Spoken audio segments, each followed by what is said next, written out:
जाए। जिस तरह से लगातार सेंगोल को लेकर विवाद बढ़ता जा रहा है, सेंगोल को हटाने की मांग उनकी तरफ से की गई है।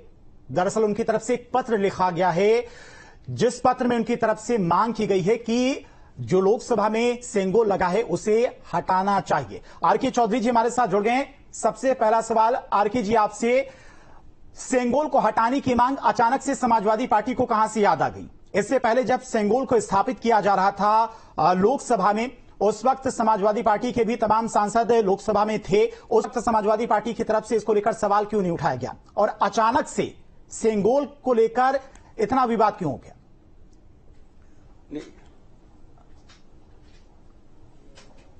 पहले समझिए, ये समाजवादी पार्टी नहीं उठा रही है, आरके चौधरी उठा रहे हैं। और ये तैयारी पहले से है। जिस समय सेंगोल स्थापित हुआ उसी समय अखबारों में छपता था, मैगजीन छपता था, उसको मैंने नोट किया और फिर मैंने इसका आर्टिकल बना लिया। और जब मैं संसद में सदस्य बन गया हूं तो हमारा फर्ज बनता है कि मैं सही को सही कहूं, गलत कहूं। संसद भवन लोकतंत्र का एक पवित्र मंदिर है। सेंगोल तमिल भाषा का शब्द है। इसका अर्थ होता है राजा का डंडा, राजदंड, राजा की छड़ी। राजे रजवाड़े पहले थे, अपने दरबार में सुनवाई करते थे, फैसला करते थे। लेकिन सेंगोल भी तो भारतीय इतिहास का एक हिस्सा ही है, न कोई किताब, भारतीय इतिहास का तो हिस्सा ही है। सेंगोल की अगर बात करें, ऐसी बहुत सारी तस्वीरें, बहुत सारे चित्र संसद भवन परिसर में बने। लोकतंत्र नहीं था, पहले सुनिए, देखो रटिए ना।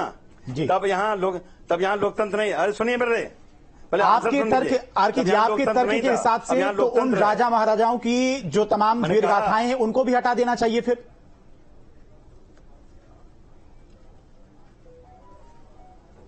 राजा महाराजाओं की संख्या थी 555 और सरदार वल्लभ भाई पटेल ने उनसे अनुरोध किया, उनसे कहा, वो सब सरेंडर हो गए, वो सब मिला लिए गए पूरे भारत में। अब राजा महाराजा नहीं रह गए, इसलिए यहाँ अब राज संविधान का है, राजा महाराजाओं का नहीं। सेंगोल था सिंबल राजा महाराजाओं के न्याय का। अब यहाँ राजा महाराजा नहीं है, अब न्याय यहाँ अदालतें करती हैं। अब यहाँ लोकतंत्र है और निश्चित तौर पे अलग अलग ड्यूटी है, आईपी से है, सीआरपी से है, एविडेंस है। आरके जी, इस बार समाजवादी पार्टी का मैंडेट काफी अच्छा रहा उत्तर प्रदेश से, अच्छे खासे सांसद लोकसभा में गए हैं। तो क्या माना जाए समाजवादी पार्टी का अभी का सबसे बड़ा मुद्दा सेंगोल ही है? चुनाव में तो बहुत सारे विकास के लेकर तमाम दावे किए जाते थे कि आवाज उठाएंगे युवाओं की, पेपर लीक को लेकर आवाज उठाएंगे, तो क्या अभी सेंगोल ही सबसे बड़ा मुद्दा बन गया है? हमारे बात सुना नहीं, आपने हमारे बात सुना नहीं। अरे सुनिए मेरी बात जी। अरे क्यों ऐसा करे भाई? आप बहस करोगे? आप सवाल पूछिए, आप खाली सवाल पूछिए। मतलब ये जो हमने उठाया है, हमने खाली चिट्ठी दिया है, किसी से पूछ नहीं दिया है। अब अपने नेता माननीय अखिलेश यादव से पूछेंगे, बैठ के बात करेंगे। अगर कहेंगे लड़ाई आगे जारी रहे तो फिर समाजवादी पार्टी लड़ेगी, अगर वो कहेंगे नहीं आगे लड़ाई नहीं रहेगी तो नहीं रहेगी। ये तो मैंने खाली चिट्ठी लिखा है बस।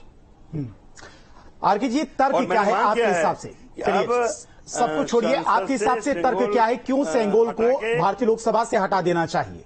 अरे फिर यार, आप अगर आंसर सुन, आपने लगाया क्यों भाई?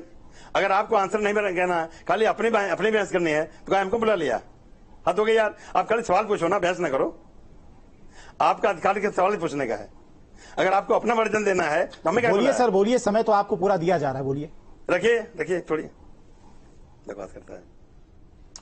तो देखिए, ये आरके चौधरी जी थे। सेंगोल को लेकर उन्होंने एक पत्र लिखा है डिप्टी स्पीकर को। सेंगोल इनके लिए सबसे बड़ा मुद्दा है।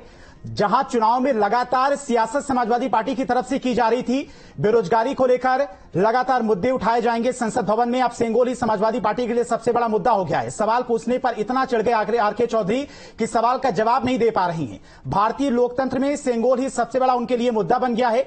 ऐसे तमाम सारी वीर गाथाएं हैं इतिहास की जिनको हटा देना चाहिए उनके हिसाब से। सेंगोल जो भारतीय इतिहास का, भारतीय लोकतंत्र का ही एक हिस्सा है। तो सेंगोल को लेकर लगातार सियासत जिस तरह से बढ़ती जा रही है, समाजवादी पार्टी के सांसद आरके चौधरी जिनकी तरफ से यह पूरा मुद्दा उठाया गया। हालांकि राष्ट्रपति का आज अभिभाषण हुआ, उस पर चर्चा होनी थी, कल चर्चा होगी, लेकिन उससे पहले ही सेंगोल सबसे बड़ा मुद्दा इस वक्त बन गया है।